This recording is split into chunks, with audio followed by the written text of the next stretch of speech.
Amém. Cumprimento os irmãos com a paz do Senhor Jesus. Podemos assentar.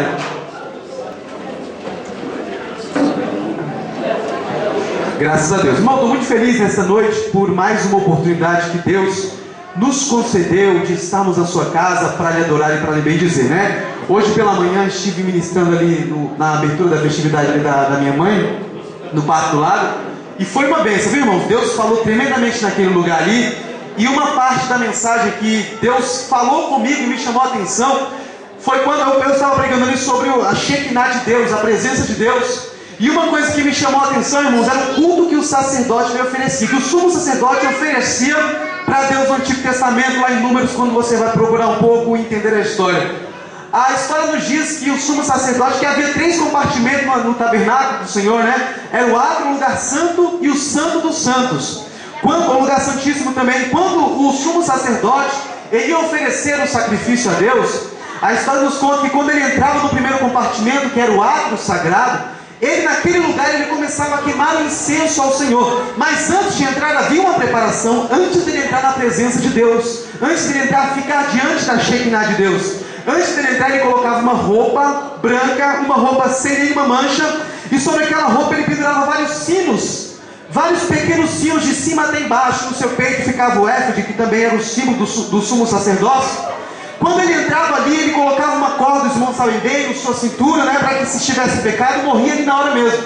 Mas quando ele entrava no primeiro compartimento, e ele começava ali a queimar incenso, se preparando para entrar no lugar santíssimo, diante da arca do Senhor, da arca da aliança, a história nos conta que o sumo sacerdote ele começava a orar a Deus, fazendo movimentos com o seu corpo. Quem estava do lado de fora conseguia ouvir o barulho do sino que estava lá dentro. Então eles falavam: olha, Deus está recebendo a adoração, Deus está recebendo o sacrifício. E o sumo sacerdote, queimando aquele incenso, ele olhava para os seus pés. Se ele conseguisse ver os pés, ele não podia entrar no lugar santo dos santos. Então ele continuava ali queimando incenso, para que aquela fumaça tomasse conta de todo aquele primeiro ambiente. Se ele olhasse e conseguisse ver a cortina, ele também não podia entrar no lugar santo dos santos. Então ele continuava queimando incenso. Mas quando ele olhava para a ponta do seu nariz e não conseguia ver mais nem um dedo à sua frente, aí ele podia entrar no santo dos santos. O que isso quer dizer? Que a adoração verdadeira e genuína é aquela que nós não nos vemos mais, nós desaparecemos e só vemos a Shekinah, a presença de Deus. Essa é a verdadeira adoração. Quando o homem desaparece e quando Deus ele aparece, né? João Batista falou: importa que eu diminua e que ele cresça. Irmãos, abrem suas Bíblias juntamente comigo no Evangelho de Jesus Cristo, segundo escreveu Marcos, o capítulo de número 15 e o versículo 16. Aleluia. Marcos capítulo 15, versículo 16 até o versículo 21. Aleluia. De toda a Bíblia Sagrada, irmãos, a coisa que eu mais gosto de falar é da mensagem da cruz, né? São Marcos, capítulo 15, versículo 16, até o versículo 21, irmãos. Eu vou ler, os irmãos me acompanhem com os olhos. Diz assim a palavra do Senhor: então os soldados o levaram para dentro da sala de audiências, ou seja, ao pretório, e convocaram toda a corte, e lhe vestiram de púrpura, e tomando uma coroa tecida de espinhos, a puseram em sua cabeça. E começaram logo a lhe saudar, dizendo: salve, rei dos judeus! E lhe feriram na cabeça com uma cana, e cuspiram nele, pondo-se de joelhos, o adoravam. E havendo escarnecido dele, despiram-lhe a púrpura, e vestindo-o com suas próprias vestes, levaram-no para fora a fim de o crucificar. E constrangeram um certo Simão Cirineu, pai de Alexandre e de Rufo, que vindo do campo por ali passava, para que juntamente levasse a cruz com Jesus. Irmãos, esta palavra e esses versículos que nós lemos, eles falam aqui dos momentos mais importantes, do momento mais crucial da obra de Jesus Cristo aqui na terra. Esse ponto aqui é o ponto culminante do ministério de Jesus Cristo, porque toda a obra que Jesus Cristo veio fazer na terra se resume neste momento. Tudo aquilo que Deus havia projetado para a humanidade resume-se aqui nestes versículos que nós lemos. Aí talvez você até me pergunte nessa noite: mas Ô Felipe, o que esse versículo, essa passagem tem a ver com o culto de hoje? Não seria um culto para pecador? Não seria um culto para conversão de almas? Espera um pouquinho que eu vou começar aqui, você já vai entender o que Deus tem para você nesta noite. Estes versículos aqui, irmãos, eles tratam do momento mais importante do ministério de Jesus Cristo na face da terra. Quando Jesus Cristo estava ali no monte, esperando o seu momento chegar, aguardando que os soldados viessem lhe buscar para que levassem Jesus ao seu martírio. Quando Judas, juntamente com os soldados, chegaram, deu um beijo no rosto de Jesus Cristo e pegaram então Jesus e levaram para a casa de Caifás. Quando Jesus chegou na casa de Caifás, o sumo sacerdote, Caifás então fez aquela reunião pela madrugada sem que muitas autoridades ali também soubessem. Ele reuniu alguns sacerdotes ali, pessoas que já estavam querendo e já pretendiam matar a Jesus Cristo, e ele começa a fazer algumas perguntas para Jesus, mas a Bíblia fala que Jesus não responde nada a Caifás. Então Caifás fala: olha, vamos fazer o seguinte, vamos levar então Jesus Cristo para que ele seja julgado, para que após esse julgamento nós vamos aqui fazer algumas coisas aqui, vamos comprar algumas pessoas aqui, comprar alguns falsos testemunhos, para que Jesus Cristo seja condenado. E a Bíblia diz que após Caifás fazer isso, Jesus Cristo ele passa por 4 julgamentos. O primeiro julgamento de Jesus Cristo está em Marcos capítulo 14, 55 ao 58, que foi perante o Sinédrio. Quando Caifás leva Jesus diante do Sinédrio, Jesus está ali diante de toda a autoridade religiosa de Israel naquela época. E as pessoas então, as autoridades começam a interrogar: você que dizes que é o Cristo? É tu que dizes que é o Filho de Deus? Mas a Bíblia diz que Jesus não fala nada. Então eles falam: olha, eu vou fazer o seguinte, chama aqui algumas testemunhas. A Bíblia diz que eles haviam comprado algumas pessoas para que dessem falso testemunho, e começaram a mentir, dizendo que Jesus falou uma coisa, sendo que Jesus não havia falado. Mas a Bíblia fala que os seus testemunhos não tinham nexo. Aquilo que eles diziam não condiziam com aquilo que o outro vinha e completava. Então não acharam culpa em Jesus mais uma vez. Então pegaram Jesus e levaram Jesus para o segundo julgamento, que está em Marcos 15, do capítulo 1, do versículo 1 ao versículo 2, que foi perante Pilatos. Quando Pilatos então recebe Jesus Cristo ali na sua sala, ele começa a interrogar Jesus Cristo: você que dizes ser o Filho de Deus? Jesus olha para ele e fala: olha, tu que dizes essas coisas. Então começa a interrogar Jesus mais uma vez, fica calado. Pilatos então fala: olha, eu não vejo culpa nesse homem, eu não vi nada que esse homem tenha feito que seja digno de morte. Já sei, vou pensar o seguinte, vou fazer o seguinte. A Bíblia diz que por aqueles dias Herodes estava na cidade, porque ele veio participar de uma festa, a festa da Páscoa. Então Herodes, quando ele chegou na cidade, Pilatos falou: olha, eu não quero que sobre minha mão caia sangue inocente. Manda ele para Herodes, para que Herodes julgue Jesus, se ele é justo ou não. E esse terceiro julgamento está em Lucas capítulo 23, versículos 6 a 14. Herodes já estava curioso para saber quem era Jesus.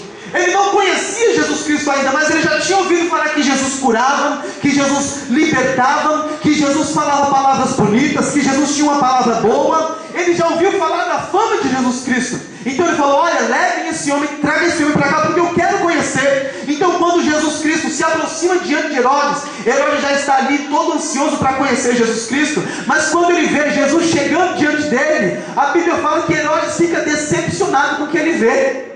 Porque Jesus tinha apanhado, Jesus tinha sido surrado, estava ensanguentado.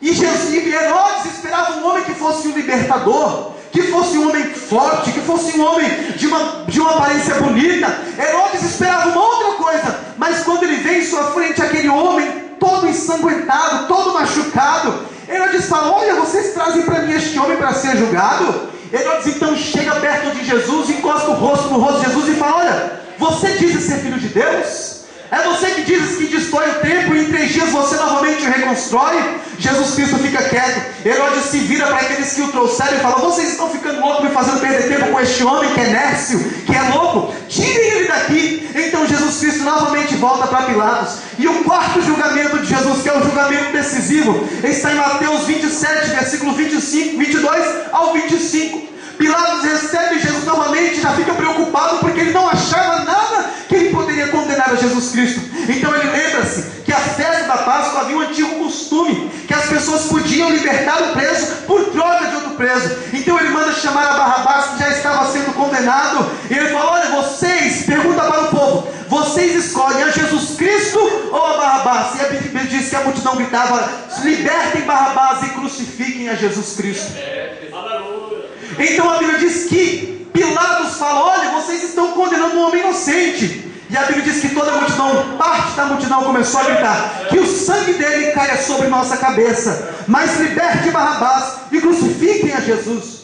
A Bíblia diz que Pilatos então é um símbolo, uma forma simbólica de dizer que estava tirando a sua culpa. Ele lava suas mãos numa água, dizendo: eu estou lavando as minhas mãos do sangue inocente. Após Jesus Cristo ter sido condenado pela multidão, por aqueles que muitas das vezes ouviram suas palavras e viram que não havia culpa em Jesus, Jesus então ele é levado para ir a um lugar chamado Gólgota. E a Bíblia nos diz, onde nós lemos aqui, que depois dessas coisas terem acontecido, muitos soldados que estavam ali colocaram uma coroa de espinho, porque Jesus se dizia rei. Então ele falou: vamos brincar com ele, vamos colocar sobre ele uma coroa tecida de espinhos, vamos colocar uma roupa vermelha de púrpura real nele e vamos adorar. E a Bíblia diz que eles bateram, após terem batido com uma cana na cabeça de Jesus, ajoelharam-se diante de Jesus e começaram a adorar a Deus, adorar a Jesus Cristo, mas zombando de Jesus neste momento. Depois disso, tiraram a veste de púrpura e colocaram a roupa que Jesus estava usando antes e mandaram Jesus para descer. Neste momento, quando colocaram sobre Jesus uma cruz pesada de aproximadamente 70 quilos, essa cruz colocaram sobre os ombros de Jesus. Jesus lá desce do centro religioso de Jerusalém, uma ladeira que nós conhecemos como Via Dolorosa. Essa Via Dolorosa, ela estende-se desde o centro religioso de Jerusalém até a porta da cidade. Aleluia, uma das portas, se não me engano, a porta das ovelhas. Então essa Via Dolorosa se estende-se por toda essa distância, e colocam sobre Jesus a cruz e falam: agora você vai caminhar para a sua morte. Então Jesus, com aquela cruz sobre os seus ombros, começa a descer a Via Dolorosa. E se você for hoje lá em Israel, em Jerusalém, e ver essa rua que Jesus passou, você vai ver que a rua é muito estreita e as calçadas são muito irregulares, porque são feitas de paralelepípedos. Então era uma rua muito irregular. Enquanto Jesus ia descendo por aquele lugar irregular, você pode continuar andando. Se você vai vir à esquerda, você vai encontrar uma rua que também está de frente para um outro portão da cidade. E você anda um pouquinho, vai andando, antes de chegar no portão dessa cidade, virando à esquerda, você vai encontrar uma pedra. E sobre essa pedra está escrito: Simão o Cirineu. Até os dias de hoje, porque foi exatamente neste lugar que Simão ajudou a Jesus carregar a sua cruz. Mas quem é este Simão Cirineu, evangelista Felipe? Quem foi esse homem? O que este homem fez? A Bíblia fala de uma cidade de Cirene no livro de Atos dos Apóstolos. Se você for pesquisar onde fica Cirene, ela é uma cidadezinha que fica no norte da África. Quando você lê lá em 2º ou 1º Reis, se eu não me engano, a rainha de Candace era a rainha de Cirene. Só que antes de se chamar Cirene, a cidade era Candace. Mas agora, com o nome Cirene, este homem sai lá da sua cidade, sai lá da sua terra e caminha 1.600 quilômetros até chegar em Jerusalém. Aí eu te pergunto: o que é que esse homem estava fazendo no dia 14 de abril em Jerusalém, na festa da Páscoa? Sabe por quê, irmão? Porque em Israel existem 3 festas importantes durante o ano. A primeira festa importante é a festa dos tabernáculos, a segunda, a festa de Pentecostes, e a terceira, a festa da Páscoa. O que é que esse homem, saindo da sua cidade, depois de trabalhar no campo, tendo andado 1.600 quilômetros, foi fazer na cidade de Jerusalém no dia 14 de abril? O que ele estava fazendo ali no dia 14 de abril? 14 de abril era celebrada a festa da Páscoa, mas ele não era judeu. A história diz que uma vez na vida, todo judeu, em qualquer lugar do mundo que ele estiver, ele tem que fazer uma peregrinação até a Cidade Santa, ao menos uma vez na vida, antes que morra. Ele tem que fazer peregrinação. Pode morar no Brasil, na Alemanha, na Argentina, nos Estados Unidos, uma vez na vida que seja, ele tem que ir fazer peregrinação. Mas ele não era judeu. O que foi que ele estava fazendo lá? O que um africano estava fazendo na cidade de Jerusalém no dia 14 de abril? Aí você vem um pouco, entra na história comigo, tenta um pouco imaginar o que estava acontecendo naquele dia. Quando Simão Cirineu, ele está vindo do campo após ter trabalhado, lembrando aí da sua cidade, quem sabe, da sua família que ele deixou ali, porque a Bíblia diz que ele tinha filhos, ele tinha uma família. Ele saiu de sua cidade e foi para Jerusalém no dia 14 de abril, onde se celebrava nessa exata data a festa da Páscoa. Mas como era a festa da Páscoa, irmão Felipe? Como se celebrava? A história nos diz que o sumo sacerdote, ele preparava todo o povo para celebrar a Páscoa, porque era uma das festas mais importantes, irmãos. Era a festa que você ia lembrar do dia que Deus te tirou da terra do Egito, do dia que Deus tirou os teus pais, os teus antepassados, e te fez peregrinar durante 40 anos no deserto. Então era uma festa importantíssima para eles. Eles ali no dia 14 de abril celebravam esta festa. Então o sumo sacerdote ele fazia da seguinte forma: ele pegava para si um cordeiro que não tivesse nenhuma mancha, e matava aquele cordeiro. Ele cortava a jugular do cordeiro e deixava, segurava pelas patas traseiras, em pé assim, até que todo o sangue do corpo daquele cordeiro caísse no chão e escorresse. Então ele ficava segurando aquele cordeiro. E todo homem que vinha de qualquer cidade do mundo tinha que trazer na sua mala uma roupa branca. Tinha que trazer na sua mala uma roupa sem mancha. Tinha que trazer na sua mala uma roupa sem mácula. Uma roupa pura, que não poderia ter sido usada, feita de linho branco. E eles então chegavam em Jerusalém no dia 14 de abril.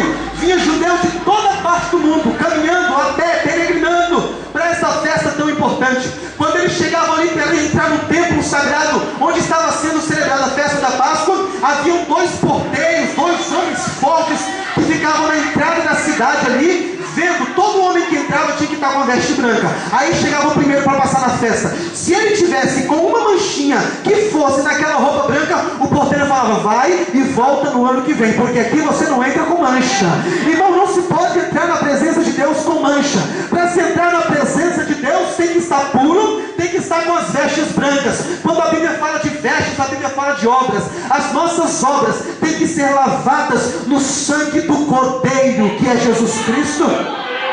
Então, quando eles chegavam com aquelas vestes brancas, os dois porteiros ficavam ali, olhavam para a roupa. Se estava limpinha, do jeito que tinha que estar, bem certinha, ele falava: você pode participar, mas para o outro que estava com a veste suja, você só pode voltar no ano que vem. Você não pode entrar com as vestes assim. Então todo aqueles homens, somente os homens que chegavam diante do altar com as vestes brancas, e ficava aquela multidão de pessoas em volta do altar. O altar que era feito o sacrifício era uma pedra que não poderia ter sido esculpida por ninguém, e tinha que ter exatamente 2,80 metros de altura. Então os homens ficavam em volta daquela pedra com as suas roupas brancas ali, somente esperando o momento da celebração da festa. E depois que o sumo sacerdote deixava que o sangue do cordeiro saísse totalmente, depois que o cordeiro ficasse seco, sem sangue, e nós vemos aqui, se não me engano, foi no domingo passado na pregação, que o sangue dele se esvaiu todinho, até a última gota de sangue, porque o cordeiro tinha que pingar no chão até a última gota do sangue. Quando então ele via que aquele sangue formou uma poça no chão, ele pegava uma planta chamada isopo, que Davi fala no Salmo 51, versículo 7, lá: limpa a minha alma com isopo. O que é esse isopo? Isopo é uma planta esponjosa com alto poder de absorção. Aí quando Davi fala: Senhor, limpa a minha alma com isopo, Davi está falando: Senhor, enxuga de mim toda mancha do pecado. Oh, aleluia! Enxuga de mim toda mancha de pecado que houver. Nesta noite, irmão, peça para Jesus enxugar toda mancha, todo resquício de pecado do passado que ficou na tua vida. Fala: Jesus, limpa a minha alma com isopo. Limpa a minha alma com isopo. Enxuga de mim toda mancha que houver do pecado. O sumo sacerdote pegava essa planta, esse isopo, e começava a molhar no sangue do cordeiro que estava no chão, até que o sangue do cordeiro fosse chupado por aquela planta. Quando ele pegava, então, ele levantava aquela planta, ele começava diante das pessoas que estavam. Todo homem, todo judeu peregrinou, estava ali para aquele dia tão glorioso. E então o sumo sacerdote com aquela planta, ele começava a chacoalhar aquela planta nas pessoas que estavam ali. E ele agitava aquela planta. E a história diz que quem recebesse uma gota que fosse do sangue do cordeiro, receberia o perdão dos seus pecados. Então pessoas saíam de toda parte do mundo para receber uma gotinha do sangue do cordeiro. As pessoas vinham, andavam, peregrinavam quilômetros e quilômetros, milhas e milhas, para receber uma gotinha que fosse. E ele recebia aquela gotinha. Quando aquela gota caía sobre aquela roupa branca, ele saía daquela festa feliz,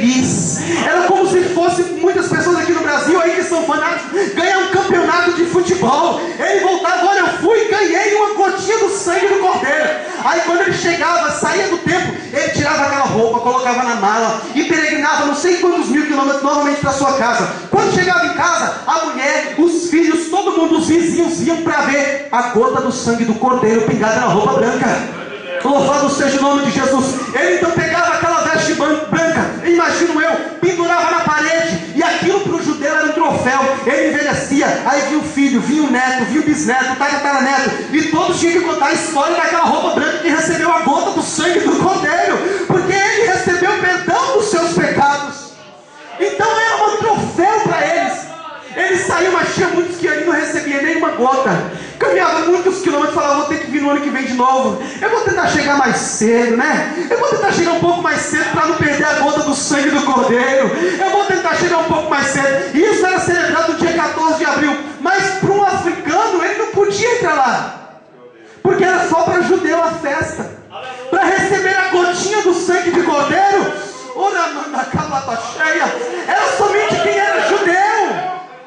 Uma pessoa de fora não podia nem entrar na festa, mesmo que tivesse com a roupa branquinha, não podia participar, porque era reservada para o povo judeu. Aleluia! O que é que um africano, então, evangelista Felipe, foi fazer naquele dia da festa, naquele lugar? A Bíblia diz que enquanto a festa era antes da festa ser celebrada, aleluia, Jesus estava ali carregando a sua cruz pela manhã.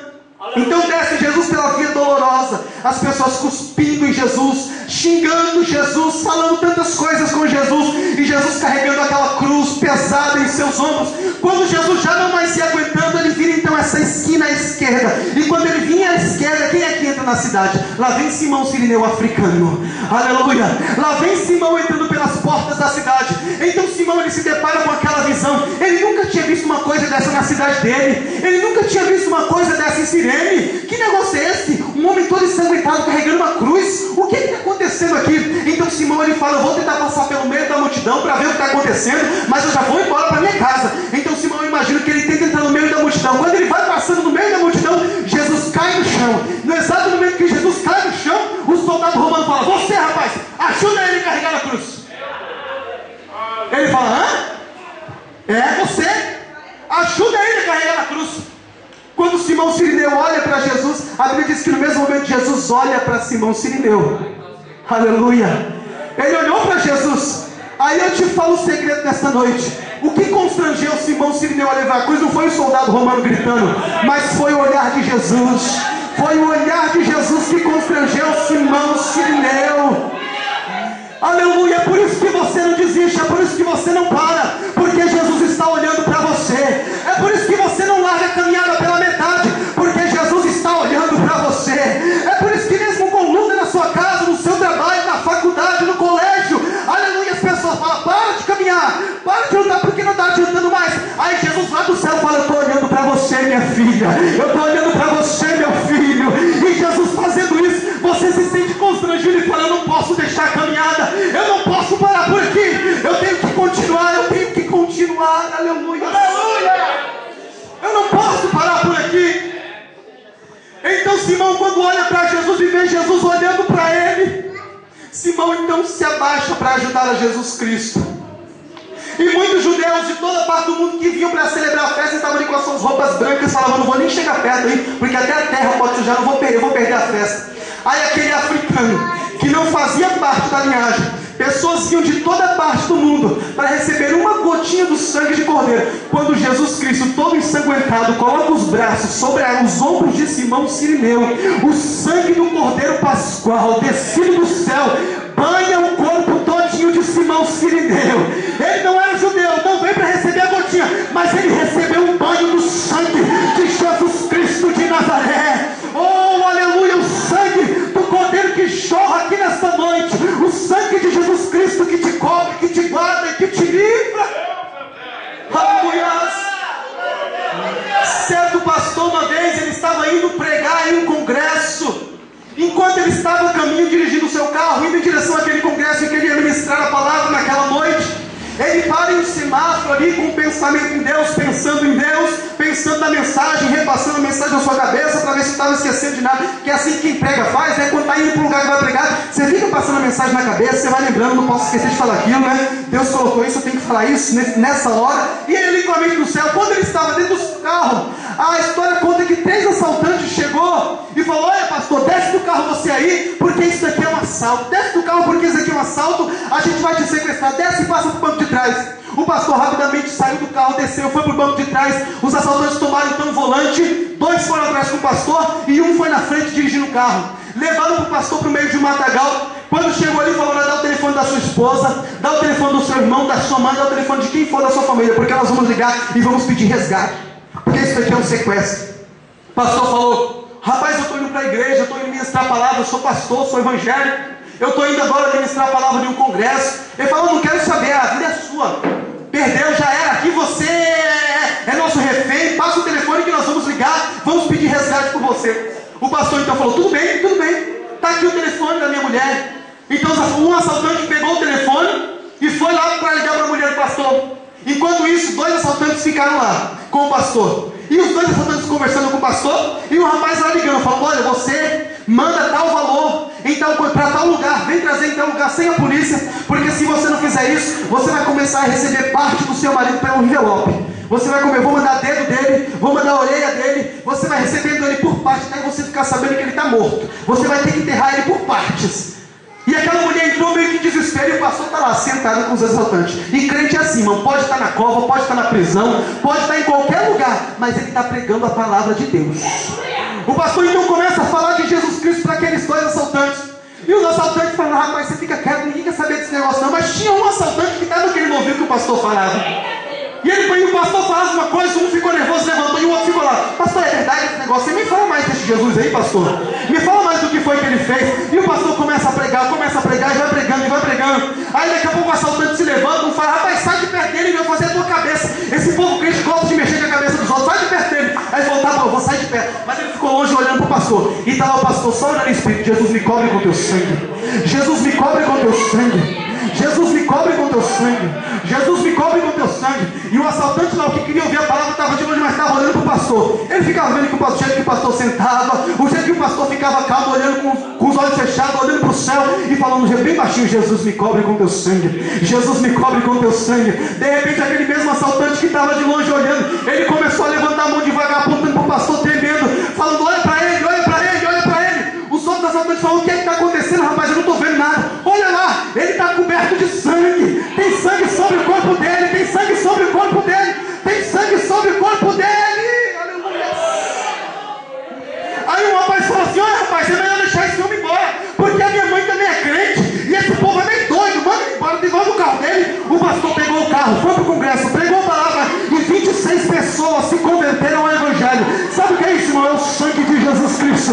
É o sangue de Jesus Cristo. Se você tem esse sangue sobre a tua vida, levanta a mão e glorifica Jesus. Fala: Jesus, obrigado. Obrigado pelo teu sangue, Jesus, sobre minha vida. Obrigado pelo teu sangue, Jesus, sobre a vida da minha família.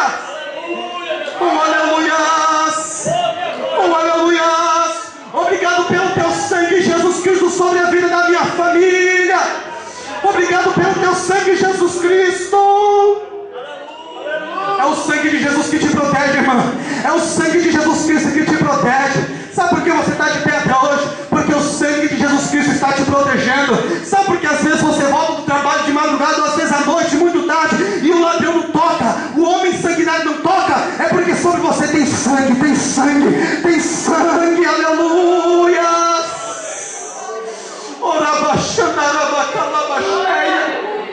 O sangue de Jesus Cristo está sobre a tua cabeça, sobre a tua vida. É por isso que quando você passa pelo fogo, o fogo não te queima. Quando você passa pelo rio, eles não te submergir.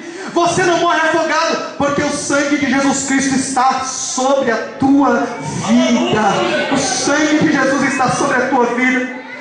E quando Jesus então abraça Simão Sirineu, ele recebe um banho do sangue de Jesus Cristo, porque Jesus estava todo ensanguentado. Aí toda a roupa de Simão também fica suja de sangue. Então Simão Sirineu levanta-se com Jesus Cristo e começa a ajudar Jesus a levar aquela cruz. E ele então caminha alguns metros, porque já estava perto da porta da cidade. Quando ele atravessava a porta da cidade, subiu um pequeno monte que tinha o formato de caveira, chamado de Gólgota. Então ele deixa Jesus ali sozinho, e Jesus então sobre a cruz deita-se para ser pregado. Então Jesus ali fica só esperando o momento de consumar a sua obra. Simão então sai olhando para Jesus com a roupa cheia de sangue, e os judeus que estavam lá falando: rapaz, não toca em mim porque você vai me sujar, eu vim aqui para receber o sangue do Cordeiro. Mas mal sabia que o Cordeiro que Deus havia enviado para a humanidade estava sendo morto diante dos olhos dele, diante dos olhos deles. Aleluia, o sangue de Jesus Cristo, aleluia, que é o Cordeiro pascual, estava sobre Simão e Sirineu, que está sobre nós essa noite. Nós que estávamos destituídos da glória de Deus, fomos enxertados nele através do quê? Do sangue de Jesus Cristo na cruz do Calvário. Oh, aleluia, aleluia. As pessoas às vezes pensavam: olha, tem um africano aqui, ele vem, mas ele não vai receber porque ele não pode participar. O que é que ele está fazendo aqui? O que é que ele veio fazer aqui? Muitas das vezes no nosso trabalho nós também somos afrontados, irmãos. As pessoas falam: rapaz, olha, você não estudou nenhum colégio bom, você não tem nenhuma faculdade boa, quem sabe, ou então você nunca vai subir porque tem uma pessoa que vai te impedir. Não importa, o sangue do Cordeiro Pascual está sobre você. Enquanto essas pessoas estão procurando seguir dogmas, você está procurando seguir Jesus Cristo de Nazaré. E onde Jesus te colocar, é aí que tu estarás, é aí que tu vai ficar. Oh, aleluias! Perguntaram para um certo pastor numa empresa. O pastor trabalhava e falou: rapaz, que cargo você quer assumir aqui? Em que lugar você quer ficar? Ele falou: quero ficar no centro da vontade de Deus. Se ele quiser que eu seja porteiro, eu vou ser porteiro. Se ele quiser que eu seja presidente dessa empresa, eu vou ser presidente dessa empresa. Eu quero estar no centro da vontade de Deus. Oh, aleluias! Oh, aleluias! Muitos almejam cargo de pastores, presidentes, de diácono, presbítero. Irmão, não almeje nada disso. Almeje estar na vontade de Deus. Mas se Deus quiser te levar, Ele te leva. Se Deus quiser te fazer pastor, Ele te faz. Se Deus quiser te fazer diácono, Ele te faz.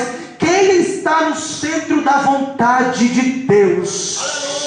Louvado seja o nome de Jesus Cristo. Esteja na dispensação, só aguardando. Jesus, eis-me aqui. O que tu mandar fazer, eu faço. O que tu pedir para me fazer, eu faço. Onde tu mandaria, eu vou. Eu quero estar no centro da tua vontade. Oh, aleluia. E muitos que falam: olha, rapaz, olha, você não é digno de receber isso, tá? Não importa, o sangue de Jesus está sobre você. Aleluia. Porque Simão não veio nem para participar, mas ele foi e entrou numa festa muito melhor do que aquela festa. Aleluia. Entrou numa festa muito mais profunda do que aquela festa. Ele recebeu o sangue de Jesus Cristo sobre sua vida. Depois que isso acontece, a Bíblia fala que Simão Sirineu muda a sua vida, a sua trajetória. Ele sai dali e ele pergunta para alguém: rapaz, quem era esse homem? Que homem é esse que passou por nós aqui? Quem é esse homem? Daí uma pessoa fala assim: olha, rapaz, esse homem é Jesus Cristo de Nazaré, filho de José e de Maria. Aí começa então a contar a história de Jesus Cristo, falando que ele era enviado de Deus, o Messias. Então, depois que Simão Sirineu ouve essa história, recebe no seu coração, ele passa a crer que Jesus era o Messias, que mataram um homem justo, que mataram um homem sem pecado, por amor da humanidade. Então Simão fala: então era esse o libertador que os judeus vieram buscar? Sim. Então Simão Sirineu, naquele exato momento, ele se converte à fé. Ele fala: olha, a partir de hoje eu não quero adorar nenhum deus africano, não quero buscar mais nenhum dos deuses dos meus pais, eu quero adorar somente a esse que morreu numa cruz para me salvar. Simão então empreende uma viagem de 1.600 quilômetros para sua casa. Quando Simão então começa a pegar aquele caminho, a sua veste está cheia de sangue. E as pessoas que estavam voltando da festa, conta o historiador, que quem via Simão voltando para a África, para a sua cidade, com a roupa suja de sangue, falava: olha, esse rapaz estava na primeira fileira, aleluia, para receber as gotas do sangue do Cordeiro. Ele deve ter sido o primeiro a chegar, porque olha como ele está sujo de sangue. Ou então o sacerdote fez uma festa particular só para ele, porque só tem sangue nele, só tem sangue dele, aleluia. Simão voltando, quando ele chega na sua cidade, lá em Cirene, ele chama a sua mulher e chama o seu filho, os seus 2 filhos, Alexandre e Rufo. Então ele começa a falar o que aconteceu no meio do caminho. Simão olha para sua esposa e fala: mulher, aleluia,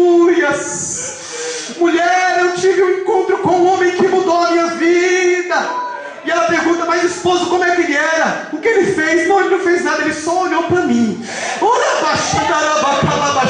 Ele não falou nada, ele só olhou para mim. E a minha vida mudou. Então quando ele começa a falar a história de Jesus para a mulher dele, nesse exato momento, a mulher e os 2 filhos se convertem, aleluia, à fé cristã. Aí você pergunta, irmão Felipe, como é que você tem tanta certeza disso? É simples, é só você ler na Bíblia Sagrada que Paulo escreveu a Romanos, capítulo de número 13, deixa eu dar uma olhadinha aqui, capítulo 16, aleluia, versículo 13.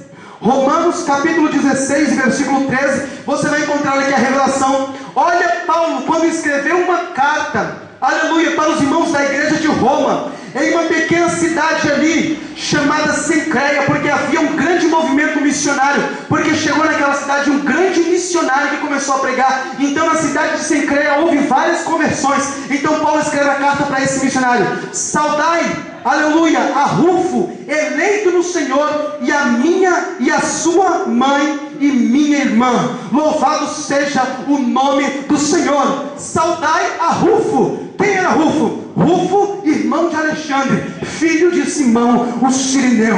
Quando Jesus Cristo, ele faz a obra por completa. Quando ele salva a família inteira, e ainda coloca-os para pegar a sua palavra. Eu agradeço a minha oportunidade em nome de Jesus. Amém.